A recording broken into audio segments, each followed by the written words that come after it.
Hi everybody and welcome back to eREELs. Our video today looks at the changes which have been made to the Clandestine Entrants Civil Penalty Scheme. You may not have heard of this before, or you might know a little bit about it because of the work that you do. However, as this scheme applies to drivers and owners of commercial and private vehicles, it's important to understand how it can affect you. During the video, I'll be looking at the scheme in more detail, explaining what's expected of you when driving vehicles into the UK, and what penalties apply if the required actions have not been taken. It's going to be a long one, so strap yourself in.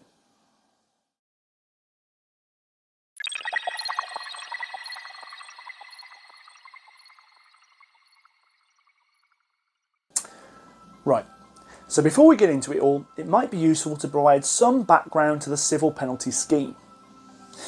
It was established under the Immigration and Asylum Act 1999 as a way to reduce the number of illegal migrants arriving in the UK.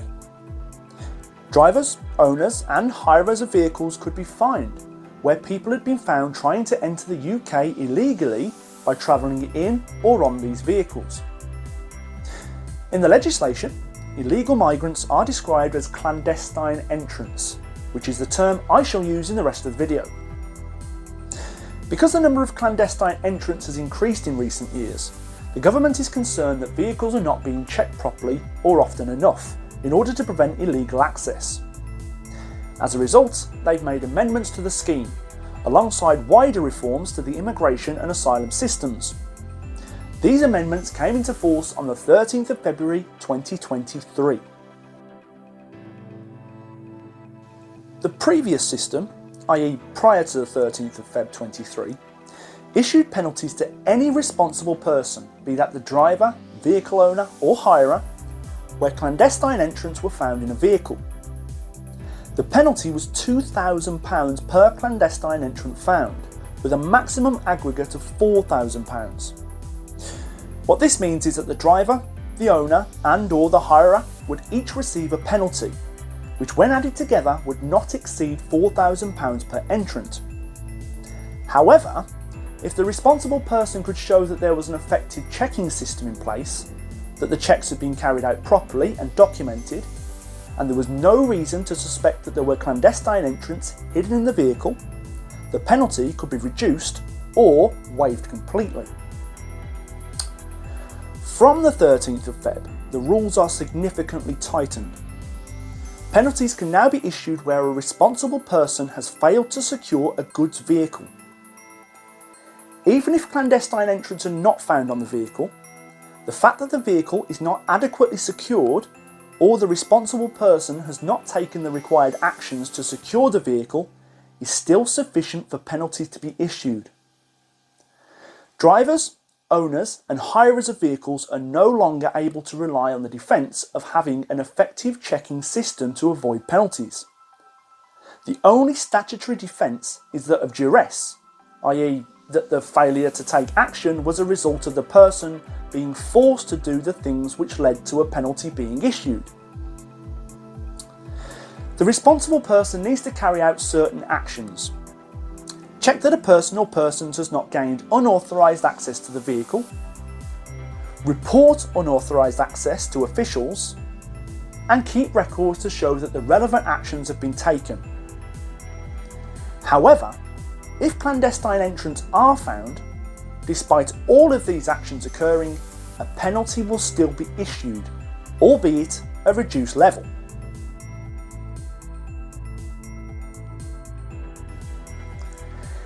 Checking and securing a vehicle is vital, and the Carrier's Liability Amendment Regulations 2023 set out the standard checks which the responsible person should make.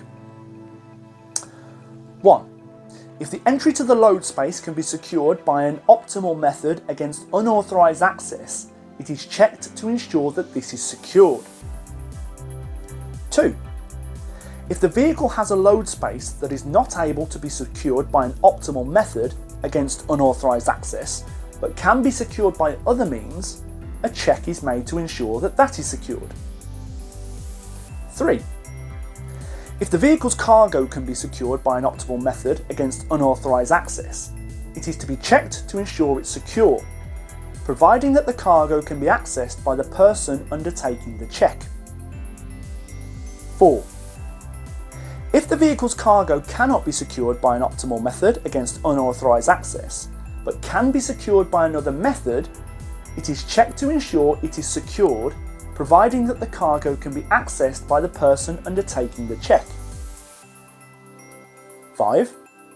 A check is made of all locks, seals and other security devices for signs of tampering, damage, unauthorised repair and unauthorised replacement. 6. If the vehicle has them, a check of all TIR cables and straps and related eyelets is made for signs of tampering, damage, unauthorised repair and unauthorised replacement. 7. If the vehicle has a load space that is enclosed, be that wholly or partly, by an outer shell or by a fabric cover, a check is made of the outer shell or fabric for signs of unauthorised access. Any cuts, tears or damage to the fabric which exceeds 25 centimetres must be repaired to a standard which is sufficient to prevent unauthorised access. 8. A check of all external storage compartments and wind deflectors of the vehicle for signs of unauthorised access is made. 9. A check is made beneath the vehicle for signs of unauthorised access. 10. A check from inside the vehicle is made for signs of unauthorised access, including the vehicle's roof.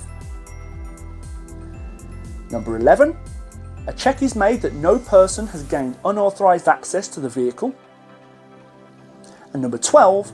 A record is made, in writing, to show that all of the required actions have been taken and that any signs of unauthorised access are noted. These regulations focus mainly on the responsibilities of the drivers, owners and hirers of the goods vehicles. However, as I mentioned earlier, the legislation applies to all vehicles, and clandestine entrants can also use buses and coaches as a means of travelling illegally to the UK.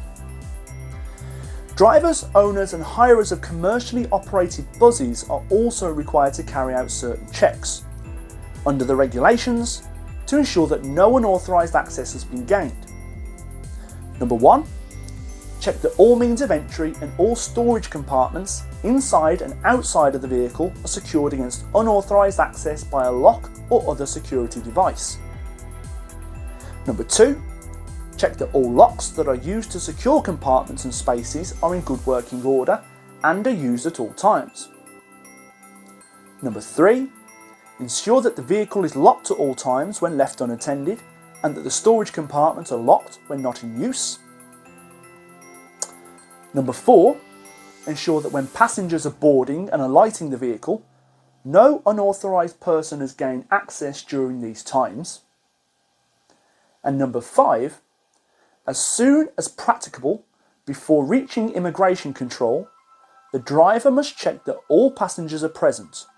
No person has gained unauthorised access to the vehicle and all of the toilets, storage compartments and accessible spaces from outside of the vehicle are locked until the vehicle has passed through immigration control. In all situations, checks must be carried out before entering immigration control, but vehicles should also be checked after any stops made en route to a port or Eurotunnel terminal. If a vehicle is checked by border officials and it's found to not be secured or clandestine entrants have gained unauthorised access, the level of penalty issued is as follows.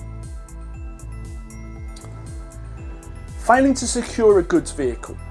Well, the maximum penalty is £6,000 per responsible person per incident. The maximum aggregate penalty is £12,000.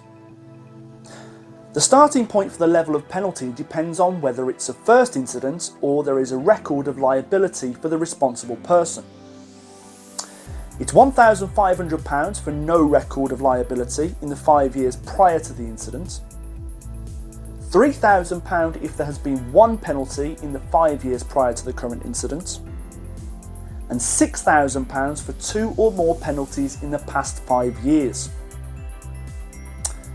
Discounts are available. a reduction of 50% if the responsible person is a member of the Civil Penalty Accreditation Scheme. I'll talk about this in more detail a little later on. A further 50% discount can also be applied to the starting point level of penalty if the responsible person was not the driver and was not present during the vehicle or detached trailer's journey to the UK, but they acted to ensure compliance with the regulations. Carrying clandestine entrants. Now, there's a maximum penalty of £10,000 per responsible person per clandestine entrant. The maximum aggregate penalty per clandestine entrant is £20,000. The starting point for the level of penalties are £6,000 for no record of liability in the past 5 years, £10,000 for one incident in the past 5 years, and again, discounts to the penalty are as follows: 50% for the responsible person being a member of the Civil Penalty Accreditation Scheme, and a further 50% discount to the starting level of penalty if the responsible person was not the driver and they were not present during the vehicle or detached trailer's journey to the UK, but they complied with the regulations. It should be noted that where a penalty is imposed on a driver who is an employee of the vehicle's owner or hirer, the employee and the employer are jointly and severally liable for the penalty imposed on the driver, whether or not the employer also receives a penalty. That sounds a little confusing, but I'll look at some examples shortly to explain what that means in practice. As you can see, the penalties are significantly higher than those issued previously, and even with the available discounts, this could prove costly for a driver and/or an owner. There is scope for the responsible person to request means testing in order to reduce any remaining level of penalty. If it is an individual, their income for the 3 months prior to the incident will be looked at, whereas for companies, the reduction in penalty will depend on its turnover and number of employees. This is shown in the table.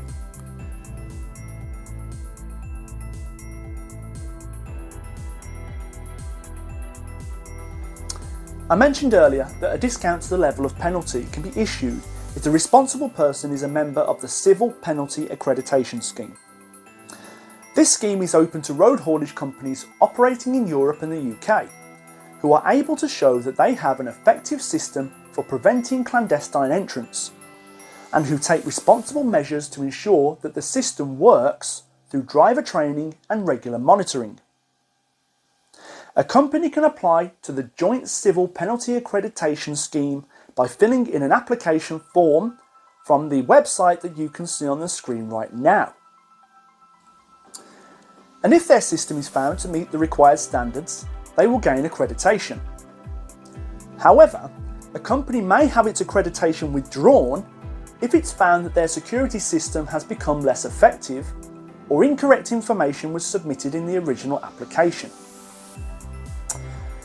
Unfortunately, coach drivers and operators are unable to join the Civil Penalty Accreditation Scheme, which has prompted the RHA to raise the issue with the Home Office.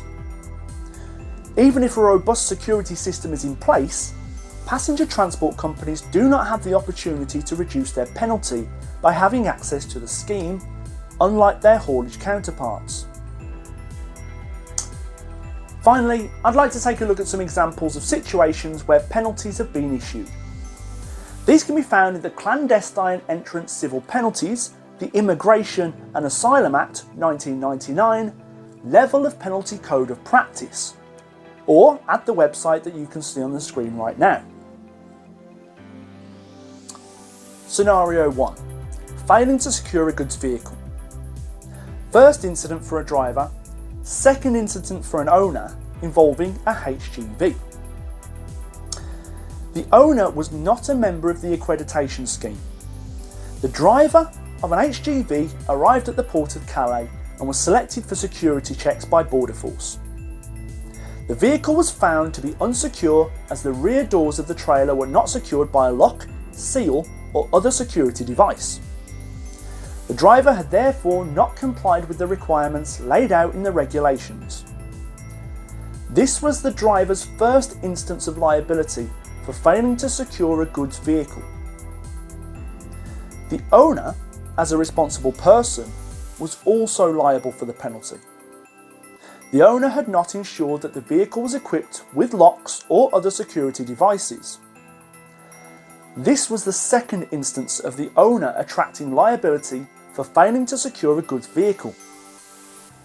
The owner was not a member of the civil penalty accreditation scheme, and there were no requests for means testing. The driver receives a £1,500 penalty for a first incident, with no reduction in the penalty level.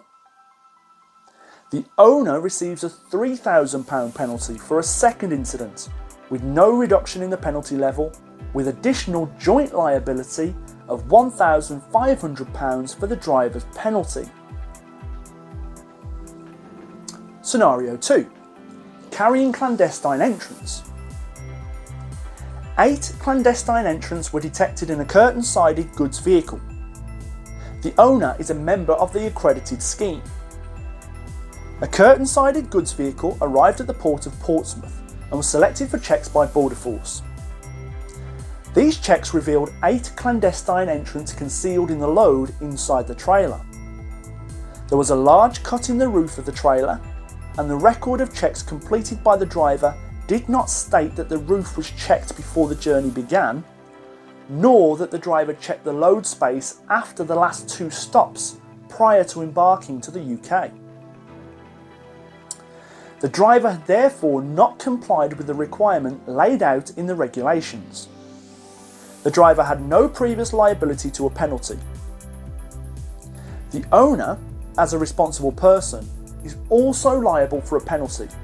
However, the owner had ensured that the vehicle was equipped with locks or other security devices, and had also complied with all of the other applicable parts of the regulations.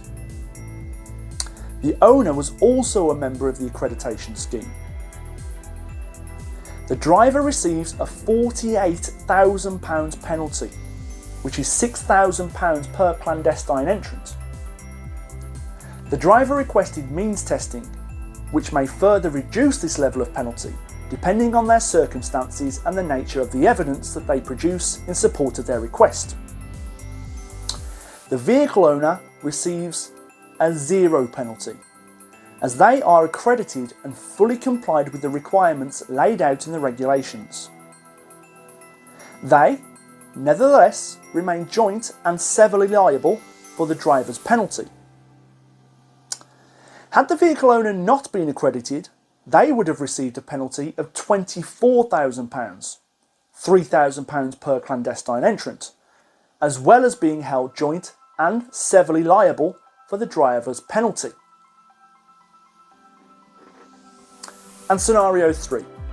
Carrying clandestine entrants in a commercially operated bus. 1 clandestine entrant was detected in the luggage locker of a coach. The owner was not a member of the accreditation scheme. A coach arrived at the port of Coquelles and was selected for security checks by Border Force. These checks revealed 1 clandestine entrant in the luggage locker underneath the coach. Further inspection showed that the inherent security lock on the luggage compartment was broken. The driver stated that it was broken when he picked up the coach from his employer, the owner of the vehicle.